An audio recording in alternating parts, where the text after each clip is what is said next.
Kita kembali lanjutkan perbincangan Pak Hasbi. Sebelum jeda, Bu Yenti sudah mengatakan tadi, ini sih sebenarnya mungkin hanya sekedar strategi saja dari Pak Johanis Tanak mengatakan akan menghapus OTT agar terpilih. Dan ternyata benar terpilih, bahkan mendapatkan suara terbanyak. Tapi ada juga tadi yang dikatakan oleh Bu Yenti membuat sedih, membuat ironis saat kemudian mengatakan akan menghapus OTT, itu anggota Komisi 3 semuanya bertepuk tangan dengan cukup keras, cukup kencang begitu, cukup kompak juga. Memangnya nggak mau dengan adanya OTT begitu Pak Hasbi?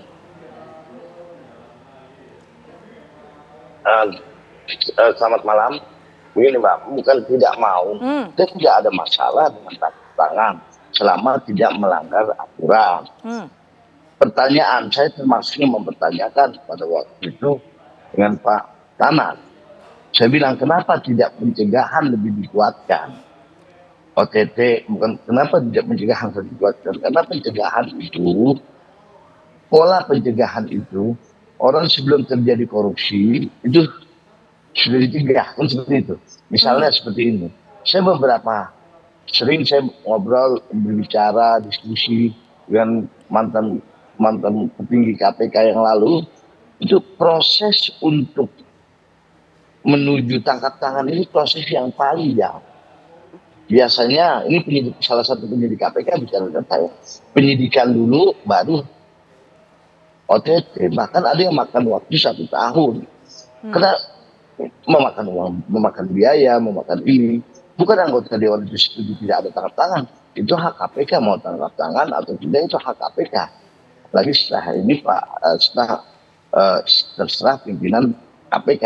Nah, yang kami maksud, kenapa pencegahan itu tidak dioptimalkan?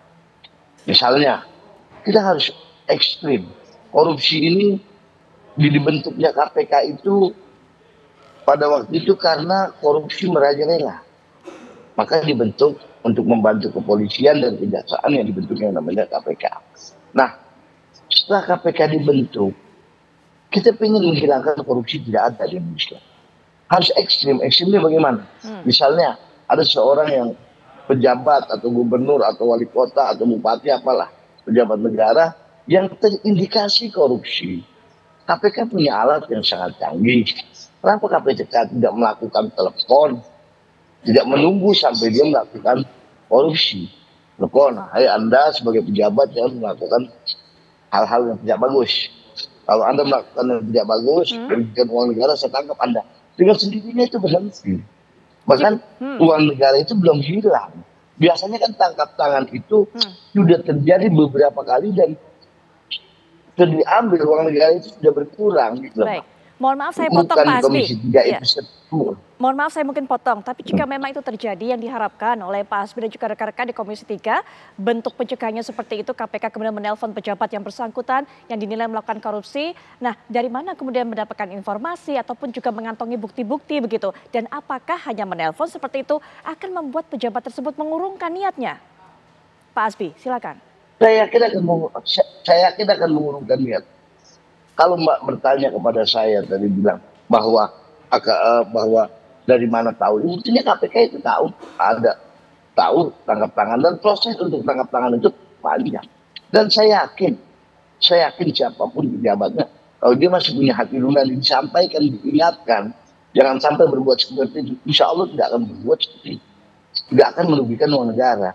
Yang kita pahami, yang saya pahami pada waktu itu dalam rapat Komisi 3. Jangan sampai sudah kejadian, uang negara sudah hilang, baru tangkap. Karena ada tidak antisipasi sebelum ini. Jangan sampai uang negara ini bocor. Itu lumayan maksud. Baik, jadi OTT menurut Pak Hasbi adalah bukan cara yang efektif untuk memberantas korupsi dan juga membuat uang negara tidak hilang. Nanti Pak Hasbi, nanti Mas Yudi bisa berikan tanggapan. Tapi saya juga ingin dengarkan Pak. Maksud saya seperti ini, tidak ada masalah OTT kita tidak. Bukan mengatakan OTT tidak boleh. Itu KPK, harus pimpinan KPK mengadakan OTT atau tidak. Tergantung pimpinan KPK. Yang penting berjalan dengan prosedur hukum. Bukan KPK ini, bukan tangkap tangan ini pesanan. Kan sangat ironis Mbak. Misalnya ada salah satu dulu petinggi partai lah mau mendekati pemilu, ditangkap gara-gara uang 50 juta. Oke. Maksud saya KPK itu pengen di Komisi 3 itu yang besar-besar lah.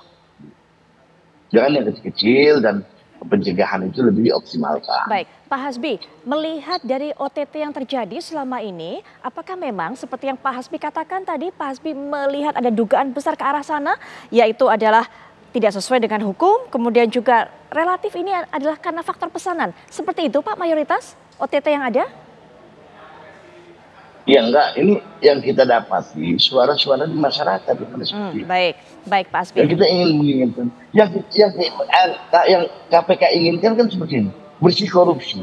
Baik. Makanya pencegahannya itu harus lebih optimal. Ya. Itu saya lebih mengutamakan untuk Pencegahan ya Pak.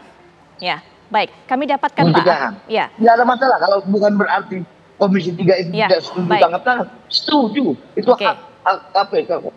Baik, kami dapatkan pesan dari Pak Hasbi, setuju dengan OTT, apalagi itu merupakan hak dari pimpinan KPK, begitu ya Pak, tapi akan lebih baik jika diutamakan di faktor pencegahan. Begitu Pak Hasbi, nanti mungkin Mas Yudi bisa berikan pandangan, tapi saya juga ingin mendengarkan Pak Fredrik tadi, terkait dengan masalah aturan KUHP. Kalau menurut Bu Yenti, nggak masalah, nggak apa-apa, tapi ini ternyata menjadi salah satu alasan yang disampaikan oleh Pak Johanis Tanak untuk idenya tadi itu, yang sudah berkali-kali saya ulang, ingin menghapus OTT. Silakan Pak Fredrik.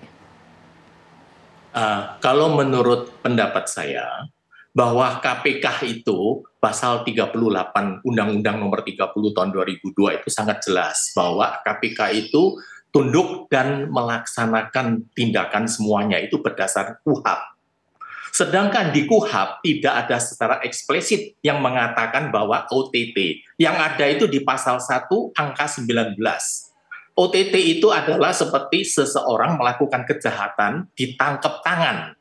Kedua, setelah ditangkap tangan itu bisa dalam tenggang waktu yang dekat, dia bisa melakukan suatu penangkapan atau operasi untuk melakukan penangkapan.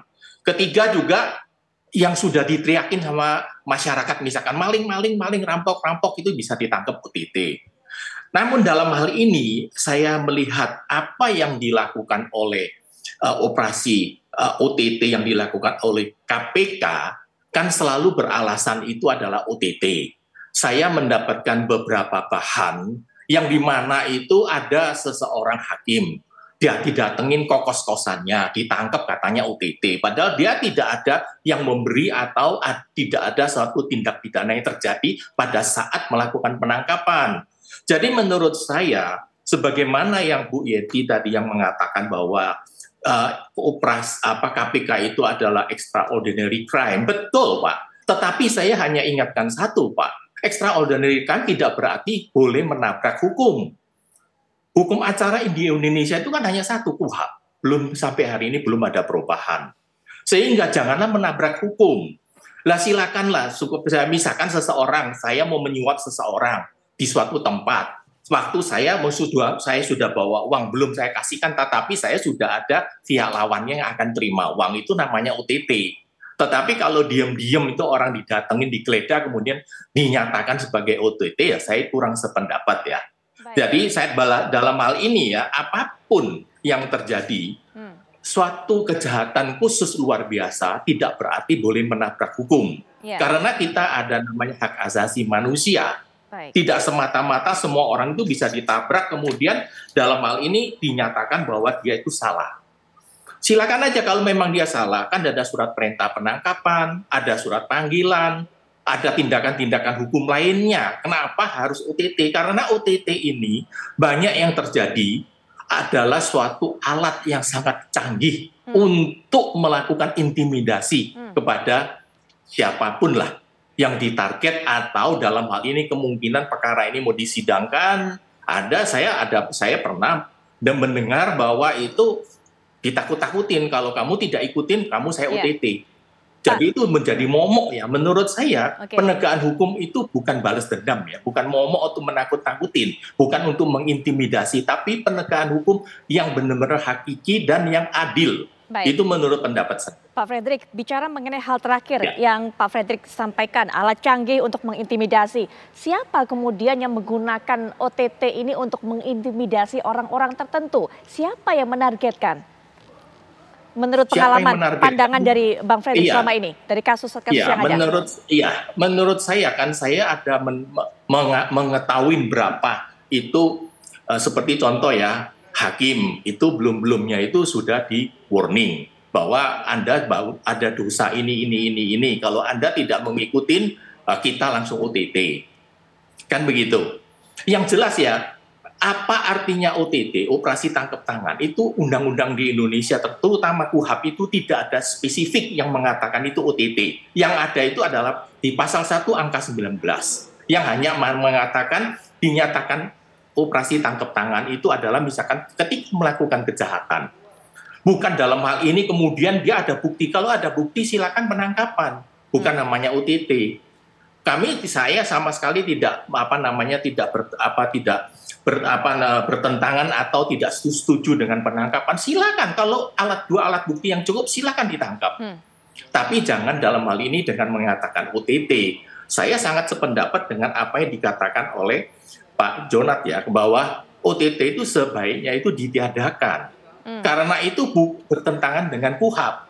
Oke, baik. Kalau tidak bertentangan dengan KUHP, silakan aja. Mau di OTT setiap detik, setiap menit, silakan aja. Oke, Pak Fred, mungkin saya tahan dulu sampai di situ. Nanti mengenai pernyataan Pak Fred atau pandangan Pak Fred, silakan Bu Yanti tanggapi. Tapi sepertinya Pak Hasbi juga waktunya sangat terbatas untuk bergabung dalam perbincangan kita. Silakan Pak Hasbi, mungkin ada pernyataan penutup sebelum meninggalkan perbincangan ini. Silakan Pak Hasbi, kami berikan waktu.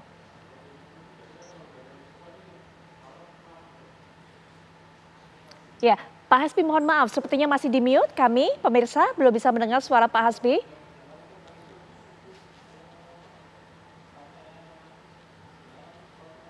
Ya, sudah dinyalakan Pak, silakan. Atau mohon maaf Bapak, ternyata masih mute. Kami masih belum bisa mendengar.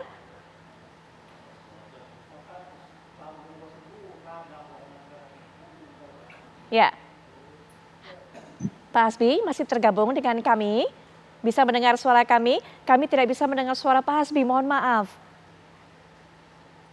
Ya, sepertinya masih ada kendala komunikasi kami dengan Pak Hasbi. Ya, Pak Hasbi, nanti kami akan ke Pak Hasbi kembali. Nanti untuk bisa memberikan waktu buat Pak Hasbi, mungkin masih ada kendala komunikasi. Tapi mungkin Mas Yudi terlebih dahulu. Ya. Saya ingin Mas Yudi berikan tanggapan terhadap apa yang disampaikan oleh Pak Hasbi dari tadi. Kenapa sih bukan pencegahan yang diutamakan? Kemudian juga proses untuk menuju OTT ini kan panjang, habis biaya, uang negara juga sudah terlanjur hilang mengenai ini. Artinya ini juga bukan strategi yang paling tepat untuk kemudian memberantas korupsi. Seperti apa sebenarnya pandangan Mas Yudi, termasuk juga sebagai salah seorang mantan penyidik KPK yang juga melakukan hal itu, OTT tersebut? Ya, jadi ketika kita bicara pemberantasan korupsi, tentu kita bicara dua hal, pencegahan dan penindakan. Yang satu kesatuan yang tidak terpisahkan. Kalau kita bicara mengenai pencegahan, itu sebenarnya sudah dilakukan oleh KPK. Ya, kita tahu bahwa ada namanya instrumen LHKPN, laporan harta kekayaan penyelenggara negara. Itu kan didatangi oleh KPK, diberikan sosialisasi, kan itu instrumen pencegahan. Kemudian sosialisasi tentang gratifikasi juga, termasuk dengan sosialisasi tentang anti korupsi. Jadi ketika misalnya saya menangani kasus korupsi menggeledah ya, itu di kantor mereka tuh udah ada banyak tulisan. Ini adalah kantor bebas korupsi, ya kan? Ini anti suap, anti pungli, tapi tetap korup juga. Sebenarnya pencegahan itu sudah dilakukan lah oleh KPK. Namun kan ini kita bicara tentang korupsi. Psikologisnya mereka kan tidak berbicara bahwa mereka sadar atau tidak sadar ketika diberikan pencegahan. Tapi karena mereka ingin untuk melakukan korupsi. Kita tahu bahwa perilaku korupsi itu kan bukan karena sekedar kebutuhan hidup. Ya, tetapi karena gaya hidup kemudian dicampur dengan rakus, greed, di mana dia sebagai seorang pejabat punya niat dan punya kesempatan yang kemudian menjadi diskresi, menjadi satu yang akhirnya kemudian terjadi suap seperti itu Mbak, ataupun terjadi korupsi. Jadi kalau kita bicara mengenai operasi tangkap tangan, ini kan dari dulu memang sudah kontroversi ya, OTT ada yang pro, ada yang kontra gitu kan, karena menurut saya ya itulah pandangan gitu. Nah, tapi kembali lagi, bagaimana sebenarnya prosedur OTT? OTT kan sebenarnya hanyalah istilah ya dari tertangkap tangan, kemudian kita masyarakat berkata bahwa itu operasi tangkap tangan gitu kan. Padahal sebenarnya kan ini adalah proses tertangkap tangan. Kita tahu membongkar kasus korupsi kan ada dua hal yang terjadi. Pertama melalui penyelidikan terbuka dulu ya terhadap kasus yang sudah terjadi ya hari yang lalu, tahun yang lalu gitu kan. Atau kemudian yang kedua ya itu mengungkap kasus korupsi yang pada saat itu terjadi. Jadi kalau misalnya OTT ini kemudian dihapuskan atau dihilangkan dari KPK, tentu KPK akan pincang. Sekarang aja KPK lemah, ya kan? Jadi mau dilemahkan seperti apa KPK? Kehilangan marwahnya kalau OTT dihilangkan? Bukan hanya kehilangan marwahnya, gitu kan? Akan kehilangan arah dalam pemberantasan korupsi. Kita tahu bahwa sekarang pun OTT-nya setahun ini mungkin hanya 2 atau 3, gitu kan? Semakin tahun semakin berkurang. Semakin tahun semakin berkurang. Itu dengan kondisi KPK bisa melakukan OTT, gitu. Tapi kalau misalnya dihilangkan, ya itu saya juga nggak akan terkejut ketika kemudian ya besoknya nanti apalagi yang dihilangkan. Jangan-jangan besok nanti KPK hanya pencegahan aja. Ingat loh bahwa penindakan itu adalah salah satu instrumen yang efektif untuk pencegahan. Kalau hanya pencegahan saja tindakan seperti itu, apalagi tadi Pak Hasbi mengatakan kalau memang sudah tahu dapat informasi ditelepon pejabatnya begitu untuk kemudian membuat menegur pejabat tersebut agar kemudian tidak mengambil uang, itu tidak efektif? Tidak efektif. Kenapa? Karena dia akan mencari cara lain, strategi lain untuk mendapatkan uang hasil korupsi tersebut. Baik, Mas Yudi mohon maaf saya tahan, nanti kita akan lanjutkan. Nah, saya coba hubungi kembali Pak Hasbi, apakah sudah terhubung dengan kita lagi? Baik, sepertinya masih ada kendala kami dengan Pak Hasbi. Pak Hasbi tadi sudah mengatakan bahwa waktunya juga terbatas untuk terlibat perbincangan ini, tapi kami setelah jeda akan coba hubungi lagi apakah Pak Hasbi masih memiliki waktu untuk memberikan pandangannya. Nanti silakan Mas Yudi diberikan tanggapan, termasuk melanjutkan yang tadi, apakah jika pencegahan saja itu betul-betul efektif, termasuk juga ada saran masukan dari Pak Hasbi tadi. Nah, bagaimana dengan pandangan Pak Fred sudah mengatakan bahwa yang namanya OTT adalah alat canggih untuk mengintimidasi. Nanti Bu Yanti juga bisa berikan pandangan Ibu, bagaimana kemudian yang namanya korupsi memang extraordinary crime, tapi harus taat turut serta dalam hukum yang berlaku di tanah air. Kita akan jeda dulu, nanti isu-isu yang sempat saya sampaikan tadi akan menjadi pembahasan di segmen berikutnya. Sesaat lagi.